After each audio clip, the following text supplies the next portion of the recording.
জয় শ্ৰীকৃষ্ণ। জয় শ্ৰীকৃষ্ণ। দেখুৱাই আছো আজি জাকিৰ বাবা মানে ফকীৰ বাবা বুলি জানে চবে। জাকিৰ বাবাৰ পৰা আপোনাৰ হাদিছ কোৰাণৰ বিষয়ে যিটো আচলতে আমি ভগৱন্তৰ লগত যিটো যেনে ৰাম বলৰাম যেনে কৃষ্ণ উদ্ধৱ তেনেকৈ সাক্ষাৎ হৈ আছিল, হাদিছ কোৰাণত তেনে এজন পীৰ বাবাৰ তেনেকুৱা আল্লাহৰ লগত তাৰমানে সাক্ষাৎ কথা ক'ব পাৰিছিল। সেই তত্ত্বটো আচলতে মই জাকিৰ বাবাৰ পৰা আপোনালোকক শুনাবলৈ চেষ্টা কৰিছোঁ। নমস্কাৰ অসমবাসী, সকলো পৰা নমস্কাৰ থাকিল। মই নমস্কাৰ কৈ আছোঁ।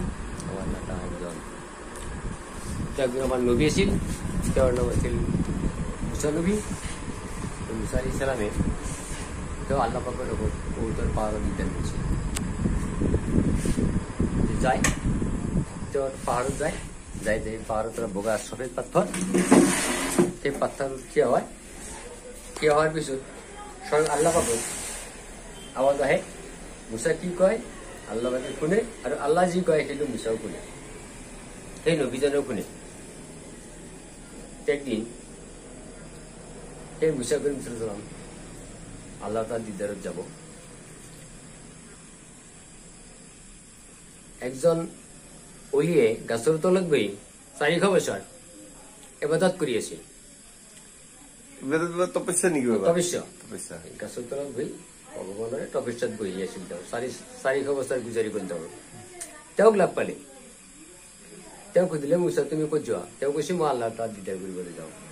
তেওঁ কৈছিল যে মই আজি 400 বছৰ এই গাছের তলত বহি আল্লাহ পাকের গুণাগুণ গালো। আল্লাহ পাকে মোক কোনখান জান্নাতত দিব, কোনখান জান্নাত দিব তুমি খুঁজি আহিবা।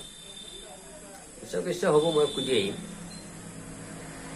আৰু কিছু দূৰ যাওয়াৰ পিছত আৰু একজন মানুহ লগ পালে। যে কি মানুহ? তেওঁ খালি কৈ আছে যে আল্লাহর জমিনত এটাকে খুঁটি পুঁতে আৰু কয় কি যে মই আল্লাহৰ প্ৰতিহে খুঁটি পুঁতে, আল্লাহৰ গাধা খুঁটি মাৰো।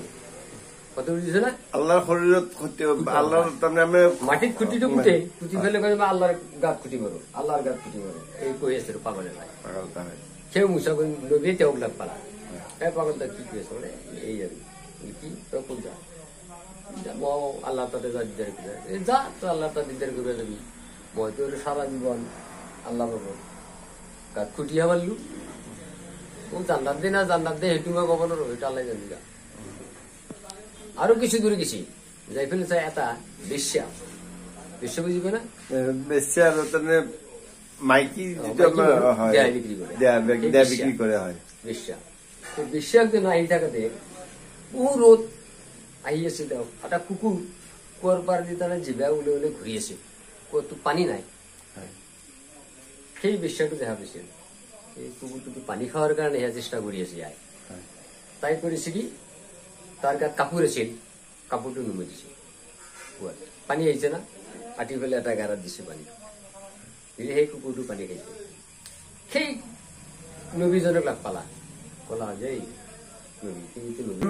শংকৰদেৱ আমাৰ আপোনাৰ শংকৰদেৱ গুৰুজনেও আপোনাৰ 14 বছৰ যেতিয়া আনন্দ কন্দলী তাতে যাব লগা হল, তেখেততে যাব লগা তেখেতে তাতে যাৰ কাৰণে তেখেতে পালে। আচলতে তেখেতে 50 বছৰলৈকে শংকৰদেৱ হৈ থাকিল হয়, শংকৰদেৱ নহলে শংকৰ হৈ থাকিল হয়। কিন্তু দেৱটো পালে, আনন্দ কন্দলীটো পালে, আনন্দ কন্দলীয়ে দেৱটো দিলে, ভোজনত তেখেতে দেৱ উপাধিটো পালে। সেইকাৰণে শংকৰদেৱ হল মানে একেবাৰে পবিত্ৰ। নহলে 50 বছৰলৈকে শংকৰ মাতি থাকিলে হয় যদি আপোনাৰ নললে হয়। সেইকাৰণে সেইটোৱে আচল কথা যে গুৰু ভক্তি, শিক্ষাত যদি গুৰু ভক্তি নহয় তেনেহলে একো বস্তু নাপায়। গতিকে এই কাৰণে যে আপুনি বেছি কুকুৰ কেঁচা এই তত্ত্বটো চিন্তা কৰি ফেলে চাওক যি এই 18,000 মখলুকাতৰ ভিতৰৰ স্বয়ং ভগৱান আছে। আমি আল্লাহক আপোনালোকে ভগৱান আমি কৃষ্ণ বুলি কওঁ, ঈশ্বৰৰ সন্তান, ঈশ্বৰ বেলেগ আৰু কৃষ্ণ বেলেগ। আপোনালোকৰ আমাৰ আল্লাহ বেলেগ আৰু হযরত মুহাম্মদ সাল্লাল্লাহু আলাইহি ওয়াসাল্লাম বেলেগ। কথাটো বুজিছে না? ক'ব গেলে আল্লাহ আৰু ভগৱান এটা, কৃষ্ণ আৰু মুহাম্মদ এটা, দুটা খাস্ত দিছে। কথাটো বুজি পাইছে না? আমাৰ হযৰত মুহাম্মদ সাল্লামে এই কুকুৰ হক খাপ হক মেকুৰ হক বাঘ হক সবকে মৰম কৰি গেছি কোনো তো তেওঁক খাওয়া নাই খাইছি না সবকে মহব্বত করেছি আৰু কৈছে যে এটা জীৱক মহব্বত কৰাৰ কাৰণে আল্লাহ পাকে যিমান গুণা নকৰে আপুনি গুণা যিমানেই নাথাকক কিন্তু এটা আল্লাহ পাকৰ জীৱক যদি মহব্বত কৰি কেয়াৰ কৰি তাক মুসিবতৰ পৰা উদ্ধাৰ কৰিছে সি কিমানখানি শান্তি পাইছে সেই শান্তিখিনি ভগৱানে কি কৰিব দৰিয়াত পেলাই দিব নোৱাৰে ভগৱানে বোলে আকলি লয় সেইকাৰণে আমাৰ কোরআন মোতাবিক আমার কোরআন এখান আর হাদিস এখান এই দুটা একে আর আপনার গীতা আর ভগবান কৃষ্ণ আর ভগবান একই তথ্য দি গুছি তাতে যি গুছি আমার তথ্য আমি যদি জ্ঞান করো হদিস আর ভগবত আঁকাই দেখো কি গুছি আঁকাই দেখো মা বাবাক মারবে নালগে আমরা গুছি মা বাবাক মারবে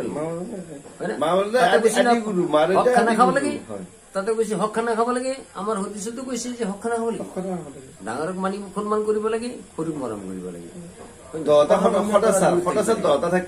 কথা কব লাগে সবতে কৈছে নাই গতিকে মানৱৰ মানাৰ দিয়ে ডাঙৰ বস্তু মানৱে মানি লোৱাটো বিশ্বাস কৰি পেলাই মানি লোৱাটোহে ডাঙৰ আৰু মানি পেলাই যেতিয়া কৰ্ম কৰিম তেতিয়া আমি খুব হল তেতিয়া মানৱ খুব হল শিষ্টটো হল যেনেকা দেৱ পাই পেলাই এতিয়া কি হল গুৰুজনে পালা